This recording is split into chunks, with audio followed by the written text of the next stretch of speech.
শেখ হাসিনা স্বৈরাচার, তারেক রহমান খাম্বা ব্যবসায়ী, জামায়াত ইসলাম ধর্ম ব্যবসায়ী। এখন ভালো হচ্ছে আমি আর আপনি। কেমন ভালো? কখনো যদি দুর্যোগ আসে তাহলে 10 টাকার মোমবাতি হয় 20 টাকা, 5 টাকার মোমবাতি হয় 10 টাকা। কোথাও যদি আগুন লাগে, আশেপাশে যদি কোনো পানি না থাকে, সেই পানি 40 টাকার দেওয়া হয় 600 টাকা। কোনো স্ট্যান্ডে যদি রাত্রেবেলা সিএনজি থাকে, একটা মাত্র সিএনজি থাকলে সেখানে 40 টাকার ভাড়া হয় 80 টাকা, 200 টাকার ভাড়া হয় 400 টাকা।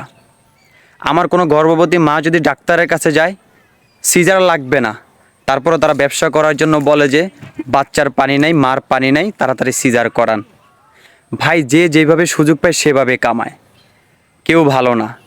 আর আপনারা যদি মনে করেন আপনারা ভালো, তারা ভালো না, তাহলে একটা কথা শুনে রাখেন, জনগণ যেই কোয়ালিটির, আল্লাহ তাআলা প্রধানমন্ত্রী সেম কোয়ালিটিরই দেয়। যারা সরকার হয় তারা কিন্তু আল্লাহ থেকে নিযুক্ত হওয়া। তো আমি আর আপনি যেমন হব, আমাদের সরকার তেমনই হবে। যেদিন আমি আর আপনি ভালো হব, সেদিনে কিন্তু সরকার ভালো আসবে আমাদের।